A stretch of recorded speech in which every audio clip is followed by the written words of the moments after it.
Ja, lass uns zusammen beten, um in diese Predigt hineinzustarten. Danke, Jesus, dass du heute da bist, mitten unter uns. Du hast es versprochen. Und darauf berufen wir uns. Wir sind heute hier wegen dir, Jesus, weil wir dir begegnen möchten. Wir möchten etwas von dir erfahren. Wir möchten erleben, wie du bei uns in unsere Herzen, in unser Leben einziehst und uns in Bewegung bringst. Wie du zu uns redest, Jesus, und da bitten wir einfach, dass du unsere Herzen und unsere Ohren öffnest für das, was du vorbereitet hast. Amen. Wir sind ja gestartet in diese Serie zum Propheten Zacharia, Altes Testament. Wir sind am letzten Sonntag da so eingetaucht, Alttestament, Prophetie. Und jetzt denkt vielleicht der eine oder andere komisch, heute ist Palmsonntag, da geht es ja um Jesus, da geht es doch ums Neue Testament, das ist doch so weit voneinander entfernt. Und tatsächlich hat das ganz viel miteinander zu tun. Also wenn du dich das gerade gefragt hast, dann wirst du heute einige Antworten kriegen. Und wir haben so diesen Titel, Dein König kommt, Jubel. Oder die ganze Serie heißt Dein König kommt. Und das ist auch mein Wunsch heute, dass es so ganz persönlich ist, wie Jesus als König zu uns kommt, wie er bei uns ankommt. Wir tauchen zusammen ein in ein Kapitel, im Zacharia 9. Wir springen da bereits zu Kapitel 9 und in diesem Kapitel gibt es so wie zwei Bilder, die uns präsentiert werden. Sicher haben einige gelesen, Kapitel 2, 3, 4, 5, all diese fantastischen Visionsbilder, die da sind. Und das ist tatsächlich sehr oft so, dass wenn wir im Alten Testament diese Prophetien lesen, dass diese so uns wie so Bilder präsentiert werden. Und dieses Verständnis hilft uns ganz viel, um Alttestament-Prophezien überhaupt einzuordnen. Und um das ein bisschen sichtbar zu machen, habe ich ein Bild mitgebracht, ein ganz anderes Bild, nämlich von einer wunderschönen Berglandschaft. Ich wage mal eine Bildbeschreibung. Ich beginne ganz links und gehe schön der Reihe nach einfach so rechts herüber. Links sieht man ausufernde grüne Täler mit Siedlungen. Daneben hat es einen spitzen Schneeberg. Er heißt Spitzmeilen. Gerade daneben sieht man bewaldete Bergzüge. Auch gerade daneben dann einen hohen Gletscherberg, den Tödi. Auch gerade daneben ragt ein Felsen wie ein Hochhaus in die Luft hinauf und auch daneben dieser kristallklare Bergsee. Und dann daneben wieder dieser schöne Alpengipfel, wo man noch gerne ein bisschen die Aussicht anschauen würde. Habt ihr schon einige erkannt, oder? Wo sind wir am Schluss gelandet? Bei welchem Berg? Ja, bravo, beim Sentis, genau. Da wäre doch schön heute ein bisschen die Aussicht. Oder wie ist es? Ja, weil kann man noch schwer abschätzen. He? Also, das ist eine Bildbeschreibung. Schön, geordnet, perfekt, von links nach rechts. Einfach der Reihe nach habe ich diese Bildbeschreibung gemacht. Jetzt, wenn wir dieses gesamte Bild anschauen, vielleicht gefällt es einigen, aber sicher seid ihr mit mir einig, im Großen und Ganzen ist es ein stimmiges Bild. Es hat eine Aussagekraft darin. Man erkennt Verschiedenes, es hat so eine Gesamtwirkung, wie es auf uns wirkt. Aber wenn wir genau schauen, sind doch diese Dinge, die wir von links nach rechts beobachten, in Wahrheit ganz weit auseinander. Einige Dinge sind ganz nah und einige Dinge sind ganz fern. Ich habe das auch mal versucht darzustellen. Das, was am weitesten weg ist, ist vom Betrachter aus, ist Nummer 4, der Schneeberg, der Tödi da ganz im Hintergrund. Und dann seht ihr, es ist überhaupt nicht die gleiche Reihenfolge. Einige Dinge, die ganz nahe sind, die sind da irgendwo verteilt auf dieser Achse. Einige Dinge liegen ganz rechts, einige ganz links. Ich würde sagen, meine Bildbeschreibung war absolut korrekt, schön der Reihe nach, von links nach rechts, oder? Aber geografisch aus der Distanz betrachtet hat es einige Dinge, die sind super nah und einige Dinge, die sind super fern. Und trotzdem im Bild liegen sie direkt nebeneinander. Und das ist ein gutes Bild, um alttestamentliche Prophetie zu verstehen. Diese Propheten bringen uns oft so ein Bild mit, das wir anschauen, das stimmig ist in sich, das eine Aussagekraft hat. Und wenn man dann die einzelnen Details anschaut, wie sie schön nacheinander beschrieben werden, merkt man plötzlich, da gibt es ja Dinge, die liegen ganz weit auseinander. Die sind noch ganz nah bei diesem Propheten, beim Betrachter. Andere sind ganz weit weg, dann wieder ganz nah, wieder weg. Und trotzdem gehören sie zu einem gesamten Bild und sind so wie nebeneinander angeordnet. Also wenn wir heute zwei Bilder anschauen möchten aus so einer Alttestament-Prophetie, dann schauen wir diesen Text an, schauen da hinein und merken, dass es auch so ein Bild zeigt und gleichzeitig Ereignisse mitbringt aus unterschiedlicher Abstand, unterschiedlicher Distanz. Ich habe das auch da so mit einem Bergpanorama dargestellt. Da sieht man auch, der Prophet steht irgendwo an einem Ort und er sieht diese Berggipfel und er beschreibt dieses Bild, das Gott ihm zeigt. Einige Dinge liegen dann ganz nah, einige ganz weit, einige zeigen voraus auf Jesus, das Kreuz.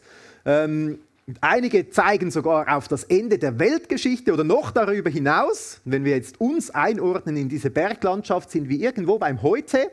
Und wir schauen dann, was der Prophet für ein Bild gezeichnet hat und merken, einige Dinge liegen in der Vergangenheit, einige reden von Jesus, andere reden von Sachen in der Zukunft, aber alles liegt ganz neu beieinander. Und die Ermutigung ist, einfach diese Bilder, als erstes diese Bilder anzuschauen und zu staunen, was hat es für eine Aussagekraft in diesem Bild drin. Ich habe am letzten Sonntag auch so Buchzeichen euch mitgegeben mit der Ermutigung, diesen Propheten Sacharja ganz einfach mal zu lesen. Und manchmal, wenn man da so Bilder liest, fragt man sich, ja, was bedeutet jetzt dieses Detail? Wie ist das mit diesem Berg? Wie ist das mit diesem Tal, mit diesem Wald und so weiter? Aber so die Ermutigung zum ganz einfachen Lesen wäre zuerst einfach mal das ganze Bild anzuschauen. Was sagt es aus? Was erfahren wir da über Gott? Was hat es für eine Aussagekraft? Und wenn man dann Lust hat, über die einzelnen Berge und Täler mehr zu erfahren, dann muss man sich vielleicht auch noch ein bisschen weiterbilden. Jetzt für uns ist es ja, viele von euch sind vertraut mit der Geografie in der Schweiz und haben sofort einordnen können, der Berg ist weit weg, sehr nah, weil wir schon viel in dieser Landschaft unterwegs waren, weil wir mal die Karte studiert haben, mit dem Auto herumgefahren sind, vielleicht Bergsteigen gegangen und so weiter. Wir haben eine Vorstellung, oder, von dieser Landschaft, die in diesem Bild gezeigt wird. Und so ist es auch mit dieser Prophetie. Je mehr man dieses Land kennt, andere Prophetien, andere Bilder, andere Perspektiven, umso größer wird das gesamte Bild und kann man das Ganze einordnen. Wir lesen heute zwei so Bilder, wollen diese mal anschauen. Wir schauen einige einzelne Täler und Gipfel an, aber wir wollen auch das gesamte Bild anschauen. Das erste Bild ist in Sacharja 9, die Verse 1 bis 8. Das zweite Bild startet dann nachher. Und ich würde sagen, das erste Bild könnte man umschreiben mit Gott sieht alles und er hat alles in der Hand. Das wäre so der Überbegriff für dieses erste Bild, das uns hier gezeichnet wird. Und um das ein bisschen zu verstehen, hilft es immer auch, wenn man sich vergegenwärtigt, in welche Situation hinein hat Sacharja diesen Text gesprochen, diese Aussagen gemacht. Das war das Volk Israel. Das wurde vertrieben aus dem eigenen Land, erobert, die Leute wurden weggeführt in andere Länder, ins Exil.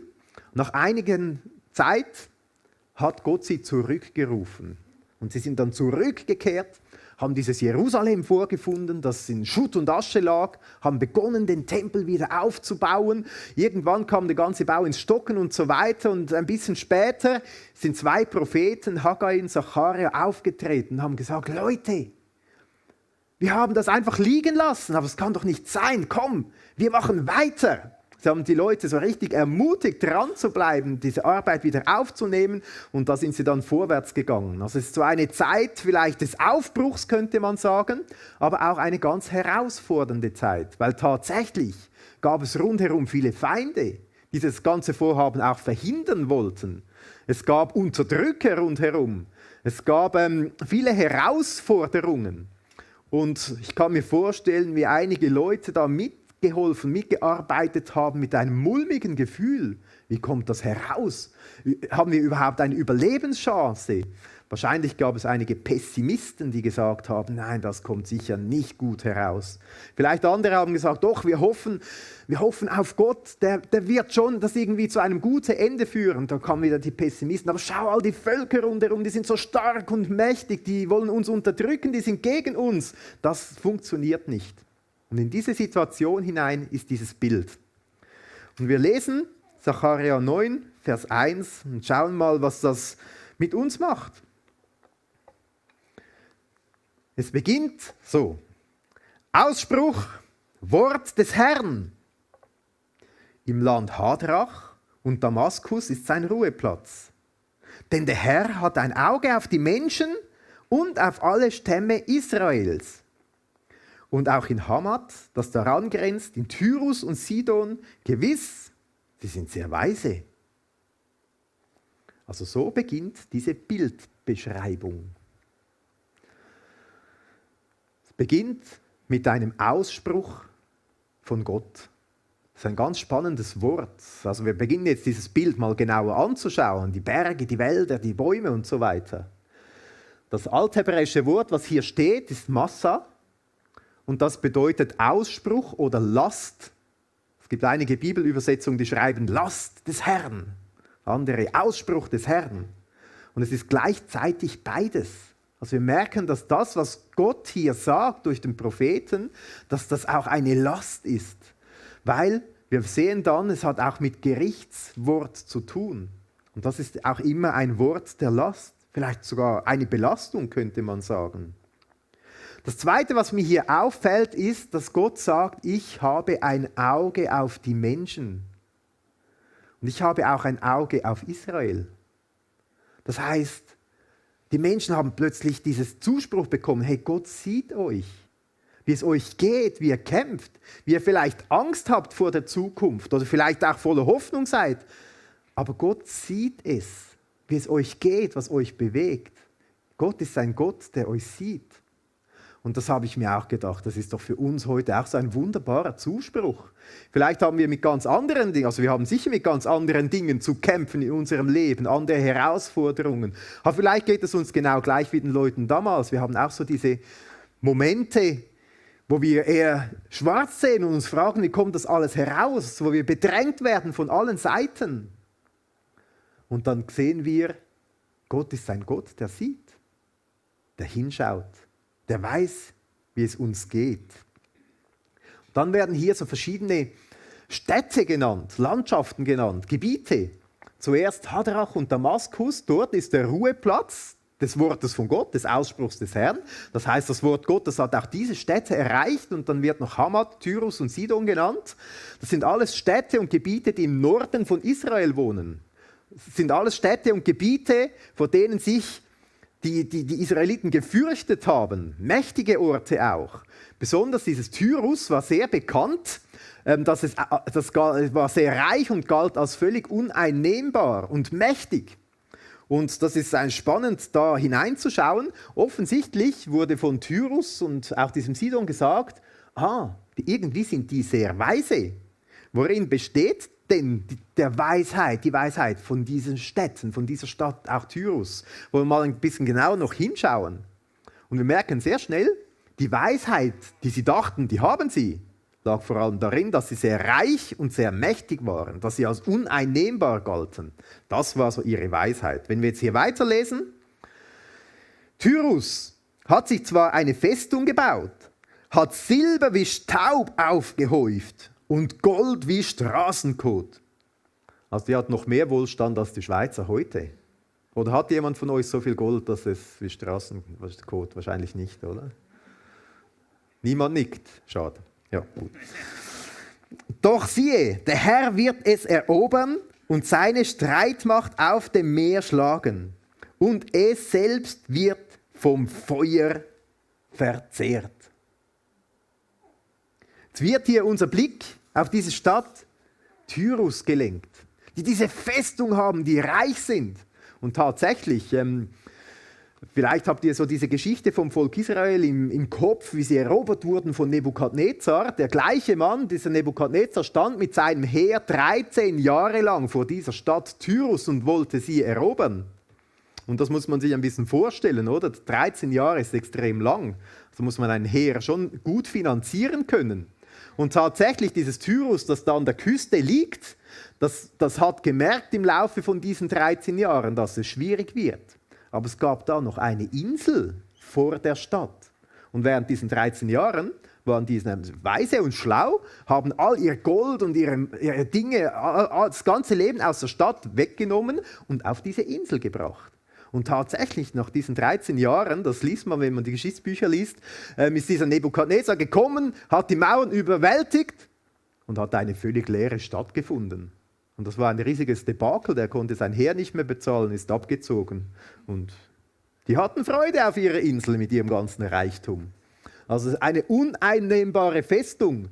Die haben vertraut auf ihre Macht, auf ihre Stärke, auf ihren Reichtum, auf ihre Vorherrschaft im ganzen Mittelmeerraum. Die hatten so gute Schiffe und Flotten, die haben eigentlich alles dominiert. Und Gott sagt, hey Leute, das nützt nichts. Auch wenn man noch so reich ist, sich noch so stark fühlt. Es lohnt sich nicht, darauf zu setzen, sein Leben auf solche Dinge zu bauen, darauf zu vertrauen, dass das Rettung und Hoffnung bringt. Das Einzige, was wirklich hält, ist, wenn man Gott vertraut, Gott dem Ewigen, der derselbe ist am Anfang, jetzt und bis in alle Ewigkeit. Also auch diesem Tyrus wird es irgendwann mal so ergehen, dass Streitmächte kommen und sie auf dem Meer schlagen.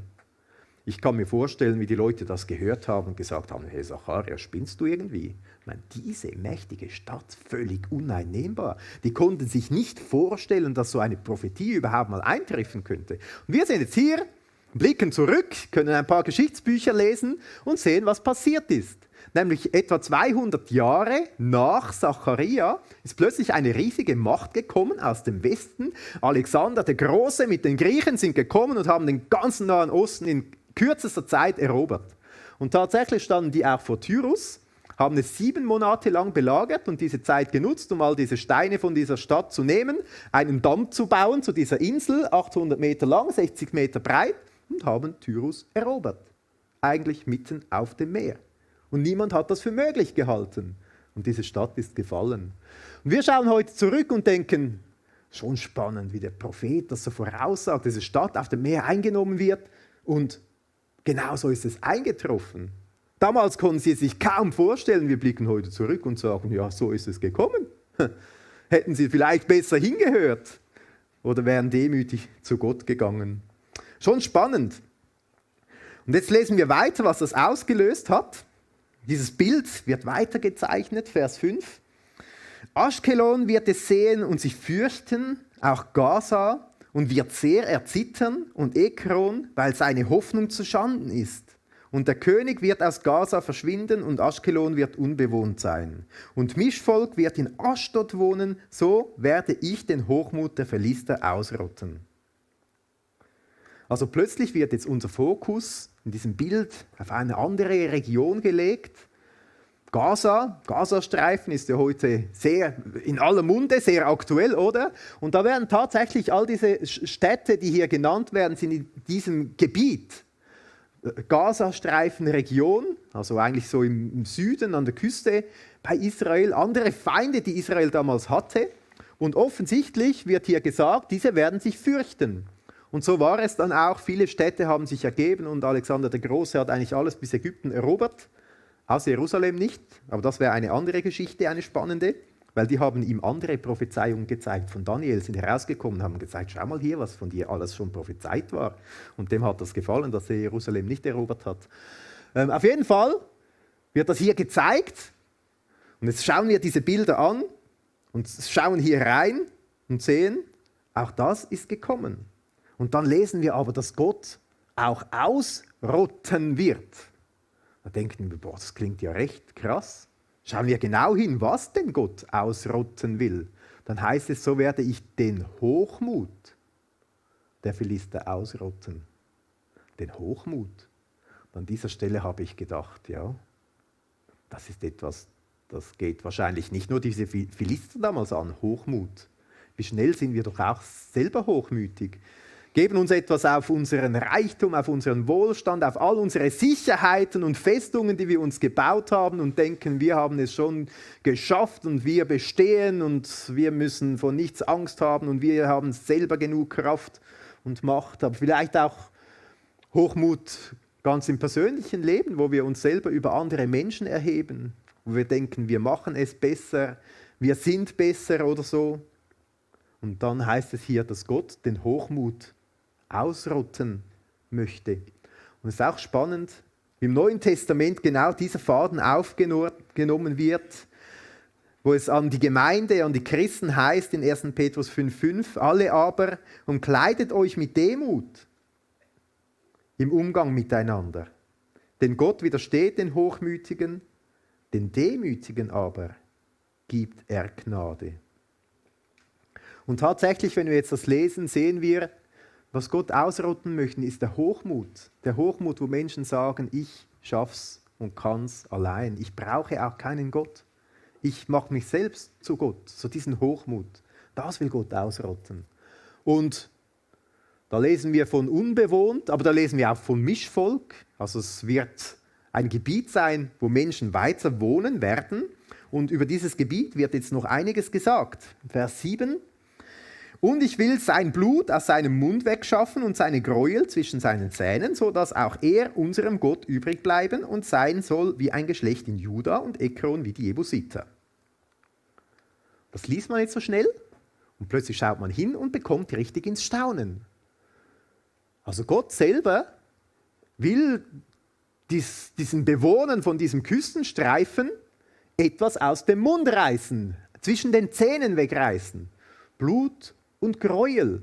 Man stellt sich vor, so Fleisch, oder, das gegessen wird. Götzen, Opferfleisch. Das ist ein Gräuel. Das ist mit Gräuel gemeint Blut. Und das will Gott aus ihrem Mund herausreißen und dann machen, dass ein Rest übrig bleibt, so wie ein Geschlecht von Juda. Also wenn wir das genau anschauen, merken wir, dass das ein Gebiet ist, wo Gott einen Rest übrig lassen will, der Götzendienst, der das alles, was gegen Gott steht, wegreißt und etwas Neues schafft, nämlich, dass sie zu Gottes Volk gehören. Sie sollen wie ein Geschlecht, eine Sippe, eine Familie sein von Juda, vom Volk Israel. Sehr interessant. Und Ekron wie die Jebusiter. Die Jebusiter waren ein Volk, das hat in und um Jerusalem einfach mit den Israeliten zusammengelebt in Frieden. Und wenn wir so ganz aktuell mal überlegen, in diesem ganzen Gebiet in und rund um Gaza, was würdet ihr sagen? Wohnen da Menschen, die plötzlich zu Gott umkehren und die mit Israel zusammen in Frieden leben oder sogar eine Einheit mit ihnen bilden, ein Volk mit ihnen bilden? Nicht wirklich eingetroffen, oder? Oder noch nicht? Das ist jetzt super spannend. Jetzt haben wir vorher gelesen von diesen Städten, die einfach überfahren werden und gleichzeitig haben wir jetzt plötzlich einen Blick, der für uns noch in der Zukunft liegt. Und wo Gott sagt, aus diesen Völkern werde ich mir einen Rest übrig bleiben lassen, der zu meinem Volk gehören wird, der zu Gott kommen wird, mit Gott zusammen sein wird. Also eine sehr spannende Verheißung. Und dann lesen wir weiter, eigentlich den Schluss dieses ersten Bildes, Vers 8. Und ich will mich um mein Haus, also um mein Volk, um das, was zu mir gehört, meine Familie, mein Volk Israel, da sagt es Gott, ich will mich um mein Haus herlagern zum Schutz vor dem Kriegsvolk und vor denen, die hin und her ziehen, dass künftig kein Bedrängen mehr über sie kommen wird. Denn jetzt habe ich es mit eigenen Augen angesehen. Also auch hier haben wir plötzlich einen Berggipfel, der auch für uns richtig in die Zukunft ragt, wo Gott sagt, mein Volk, ich werde es vor allen Bedrängen befreien. Also bis jetzt ist das noch nicht passiert, im Gegenteil, das ist ja eine wilde Geschichte, was da alles drunter und drüber geht im Nahen Osten, oder? Aber Jesus sagt, ich werde es selber so schützen, dass es kein Kriegsvolk mehr gibt, das überhaupt hindurchziehen will. Weder das im Norden noch das im Süden und so weiter. Es wird ein Frieden sein. Und das ist schon gewaltig. Jetzt haben wir dieses eine Bild, das hier Zacharia zeichnet von diesen verschiedenen Völkern. Und wie er selber kommt und sagt, ich sehe euch. Ich sehe eure Bedrängnis. Und ich habe es in der Hand. All diese Mächte, diese Völker, alles das, was gegen Gott ist, was Konflikt sucht, was Krieg sucht, was Tod sucht. Ich kenne es, ich sehe es und ich habe es in der Hand. Und ich werde es zu einem guten Ende führen. Das ist das Gesamtbild, das hier gezeichnet wird. Mit so ein paar Details, die wir angeschaut haben. Man könnte noch dieses Bild viel genauer betrachten. Es beinhaltet sehr viele spannende Details. Aber an dieser Stelle fragen wir uns, wie will Gott denn das machen? Dass dieser Friede kommt irgendwie, dass er selber sich herumlagert um diese Stadt. Und so kommen wir zum zweiten Bild in diesem Abschnitt, wo Gott sagt, ich schicke jemanden. Ich schicke einen Friedenskönig, der genau das machen will. Und so kommen wir zum zweiten Bild. Wir haben ein zweites Bild, das zeigt, es wird ein Friedenskönig kommen. Und zwar in zweifacher Art. Zuerst mit einem Esel und dann als mächtiger Herrscher. Und das ist ein ganz spannendes Bild, weil wir sehen, wir stehen hier irgendwo in der Mitte und schauen zurück und sehen, wie Jesus gekommen ist. Und wir schauen voraus und warten darauf, dass er ein zweites Mal kommen wird. Und das zeichnet dieses zweite Bild. Wir nehmen uns jetzt Zeit, vor allem diesen ersten Teil mit diesem Esel mal anzuschauen. Aber es ist schon sehr interessant, weil in diesen zwei Kommen sieht man etwas von den Prioritäten, die Gott hat. Nämlich das erste Kommen, dass Jesus gekommen ist, um Frieden zu schaffen zwischen uns Menschen und zwischen Gott. Das hat für Gott Priorität. Und dann das zweite Kommen, dass Jesus ein Friedensreich auf diese Erde bringen wird. Das hat zweite Priorität.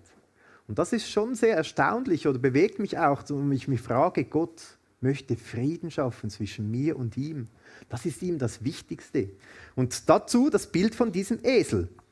Wir lesen jetzt diesen einen Vers, Zacharia 9,9, das dieses erste Kommen beschreibt. Und ab Vers 10 bis 17 wird dann das zweite Kommen beschrieben. Das könnt ihr gerne zu Hause dann mal noch fertig lesen. Juble laut, Tochter Zion. Jauchze, Tochter Jerusalem. Sieh, dein König kommt zu dir. Gerecht und ein Retter ist er. Demütig und auf einem Esel reitend, auf einem Fohlen, einem Eselsfohlen. Also hier wird uns beschrieben, dass Gott seinen König schicken wird, um Frieden zu bringen. Und jetzt erkennen wir hier in diesem einen Vers so 7 Kennzeichen, die dieser König haben wird. Das erste ist, es wird Jubel und Jauchzen bringen. Es wird Freude auslösen bei den Menschen. Dann lesen wir in Philipper 4,4, wie es heißt, freut euch im Herrn, in Jesus, alle Zeit. Und nochmal sage ich, freut euch. Und wir merken, das ist ein Kennzeichen von Jesus. Er möchte Freude bringen. Das ist auch eine Ermutigung für uns. Vielleicht hast du auch einige Dinge, die dir gar keine Freude bereiten im Moment. Und die Ermutigung ist, ja, schau auf den König. Er bringt Freude. Viele Dinge im Leben rauben uns die Freude, aber Jesus bringt Freude. Das Zweite, was wir hier entdecken als Kennzeichen, er kommt zu dir. Dein König kommt zu dir. Das klingt sehr vertraulich und persönlich. Im ersten Moment würde man denken, ja, ein König kommt groß und mächtig. Aber dieses erste Kommen von Jesus ist auch ein ganz persönliches Kommen, wo er sagt, dein König will zu dir kommen. Und das finde ich wirklich etwas Einmaliges, dass wir einen Gott kennen dürfen, der sagt, ich komme zu euch. Wie viele Menschen versuchen irgendwie zu Gott zu kommen oder sich irgendwo heraufzuarbeiten, sich etwas zu verdienen, dem Göttlichen, dem Ewigen, der Zukunft oder dem Überweltlichen gegenüber. Und jetzt gibt es einen Gott, der sagt, ich komme zu euch. All dieses Abmühen ist nicht nötig. Ich überwinde diesen Abstand. Ihr müsst es gar nicht probieren. Und dann Jesus, der auch wirklich uns ganz persönlich kennt, der sagt, ich rufe dich bei deinem Namen. In Johannes 10,3 wird es beschrieben, dass Jesus jeden Einzelnen beim Namen ruft. Wie etwas Schönes, dass wir einen König haben, der dich persönlich ruft. Dann wird hier aber auch beschrieben, dass das wirklich ein König ist. Deshalb auch das Bild von dieser Krone ist auch hier richtig. Jesus selber hat aber diesem Pilatus gesagt, hör mal, mein Reich ist nicht von dieser Welt. Und tatsächlich, wenn wir uns einen mächtigen König vorstellen, haben wir so eine andere Vorstellung von einem König. Aber gerade dieses erste Kommen von Jesus hat gezeigt, dass er ein König nicht von dieser Welt ist. Und dass er hingegangen ist ans Kreuz und dort gestorben ist, das zeigt, dass er den größten Sieg errungen hat. Deshalb hat Gott ihn über alles gesetzt. Und er ist wirklich der größte König. Also in diesem ersten demütigen Kommen ist er der größte König geworden. Dann ein weiteres Kennzeichen. Es steht, er ist gerecht. Jesus hat mal seine Gegner herausgefordert. Johannes 8. Wer von euch überführt mich einer Sünde? Und die ganze Zeit haben sie irgendwelche Sünden gesucht, die sie Jesus hätten anhängen können. Und am Ende, als sie ihn verurteilt haben zum Tod, haben sie gesagt, deine Sünde ist, dass du gesagt hast, du bist der Sohn von Gott. Das ist das Einzige, was sie herausgefunden haben. Und Jesus hat das tatsächlich gesagt. Aber er hat die Wahrheit gesagt. 7-mal wird in den Evangelien berichtet, dass Jesus der Gerechte ist. Ein Beispiel, als er zu Pilatus gebracht wurde, kam kurz vorher die Frau Pilatus zum Pilatus und hat gesagt, ich habe die ganze Nacht schlecht geträumt wegen diesem Jesus. Und sagt dann, habe du nichts zu tun mit jenem Gerechten, Matthäus 27. Habe nichts zu tun mit diesem Gerechten. Jesus ist ganz gerecht und hier wird es spannend. Weil Jesus so gerecht ist, hat das auch etwas zu tun mit unserer Gerechtigkeit. Ich habe hier einen Vers mitgebracht aus 2. Korinther 5,21. Da heißt es, den, der Sünde nicht kannte, hat er für uns zur Sünde gemacht, damit wir Gottes Gerechtigkeit wurden in ihm. Also Gott hat den ohne Sünde genommen. Gott hat Jesus genommen und hat ihn für uns zur Sünde gemacht. Also obwohl er gerecht war, hat Gott alle Sünde der Welt auf ihn draufgeladen, sodass wir heute, dass wir Gottes Gerechtigkeit haben dürfen. Wir gehen zum Kreuz. Wir sehen diesen Jesus. Wir staunen darüber, dass er unsere Schuld auf sich genommen hat. Und wir kommen zum Kreuz und bekennen vor ihm, Jesus, wir brauchen dich, wir wollen dich und dürfen seine Vergebung in Anspruch nehmen. Wir dürfen seine Gerechtigkeit bekommen. Was für ein wunderbares Kennzeichen dieses Königs, der absolut gerecht ist, aber sich nicht zu schade war, unsere Schuld auf sich zu nehmen und uns seine Gerechtigkeit zu schenken. Also das ist ein Kennzeichen, gerecht. Ein weiteres, er wird hier als Retter beschrieben. Jesus, der gekommen ist, um zu retten. Man könnte auch übersetzen mit siegreich oder er war mit Rettung beschenkt, begabt. Und tatsächlich ist Jesus gekommen, um eigentlich mit der Rettung, mit der Rettungstat am Kreuz den größten Sieg wegzutragen. Also er kommt als Retter. Die Menschen damals haben wahrscheinlich gedacht, vor allem als Retter vor den anderen bösen Mächten. Aber zuerst ist Jesus gekommen als Retter für unser getrenntes Leben von Gott, für unsere Seelen, dass sie zurückkommen kann zu Gott. Ein weiteres Kennzeichen, es wird hier beschrieben, demütig. In Philipper 2,6 heißt es, dass Jesus sich selbst erniedrigt hat, die Herrlichkeit des Himmels verlassen hat und sich erniedrigt bis ans Kreuz. Also ich sage mal, wo findet man einen Gott, der so demütig ist und sich selber so absolut verschenkt, der größte König des Universums? Und dann, diese Demütigkeit als 7. Kennzeichen wird sichtbar, indem er auf einem Esel reitend, auf einem Fohlen, einem Eselsfohlen, kommt. Spannend, dass 2 Esel erwähnt werden, einem Esel und einem Fohlen. Dieses Bild zeigt uns, wie Jesus demütig kommt. Also ein Bild der Demütigkeit. Zur Zeit von Jesus waren die Großen, die Herrscher, die Kriegsherrscher, die sind auf Pferden geritten. Und tatsächlich wird gezeigt, das zweite Kommen von Jesus in Offenbarung, wird er auf einem weißen Pferd dann kommen. Aber hier kommt er auf dem Esel. Auf dem Esel zu den Menschen.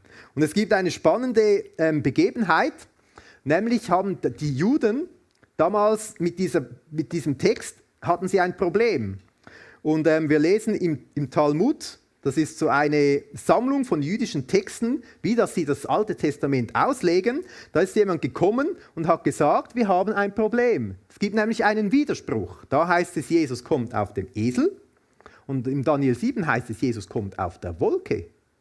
Wie geht das denn überhaupt? Das stimmt doch nicht. Und die haben dann diskutiert und sind zu einer Antwort gekommen und haben gesagt, ja, das wird wahrscheinlich abhängen davon, ob wir würdig sind. Wenn wir als Volk würdig sind, kommt er auf der Wolke, und wenn wir dann unwürdig sind, dann kommt er halt auf dem Esel. Das war dann die Antwort von diesen jüdischen Gelehrten.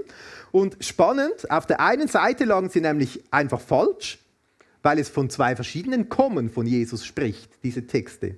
Aber auf der anderen Seite lagen sie auch ganz richtig, weil in dem Moment, als Jesus mit dem Esel gekommen ist, waren sie tatsächlich unwürdig und haben nicht gemerkt, wer das eigentlich ist, der da kommen wird.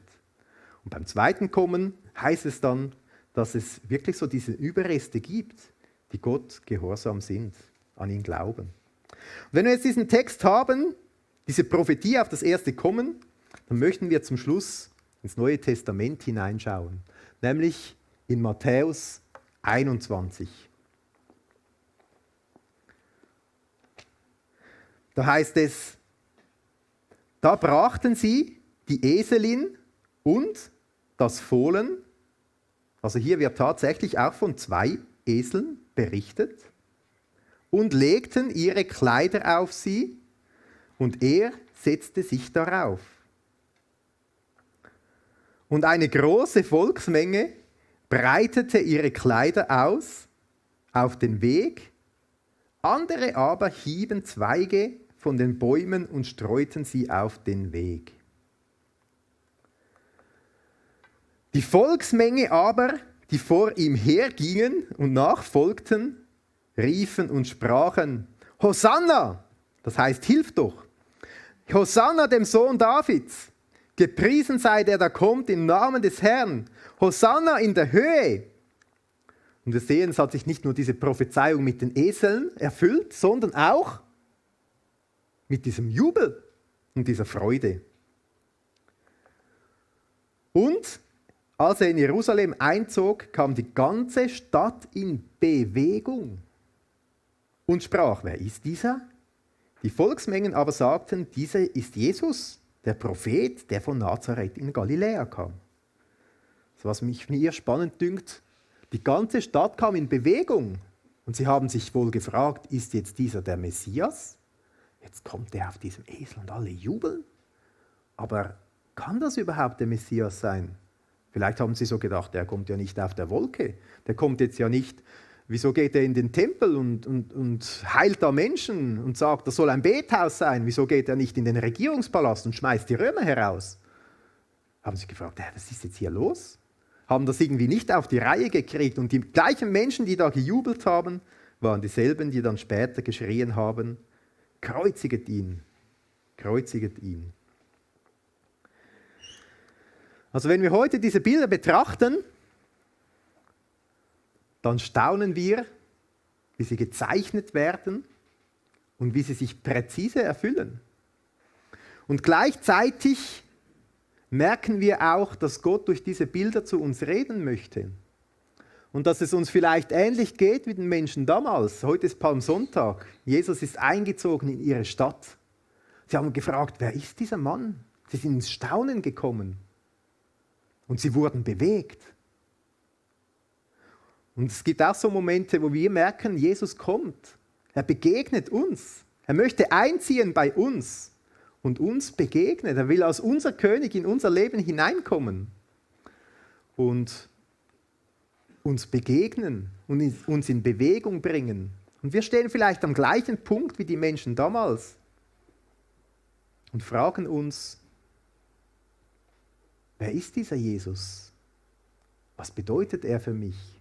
Ist das vertrauenswürdig, was wir alles in der Bibel lesen über ihn? Soll er wirklich mein König sein?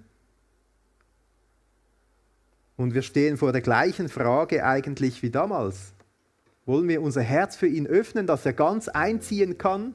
Oder bleiben wir in dieser kritischen Distanz und haben unsere Bilder, unsere Vorstellungen, wie dieser Jesus vielleicht sein müsste, sein sollte, was er machen müsste oder sollte? Und wenn es nicht genau so herauskommt, fragen wir uns und wollen uns nicht auf ihn einlassen? Oder sagen wir, diesen Jesus, so wie er kommt, den möchte ich haben. Dieser soll mein König sein. Ich vertraue, dass er es in der Hand hat. Dass er der Anfang ist, aber auch die Vollendung. Dass er auch die Dinge, wo es Festungen gibt, wo ich für unmöglich halte, dass er hier die Antwort sein wird.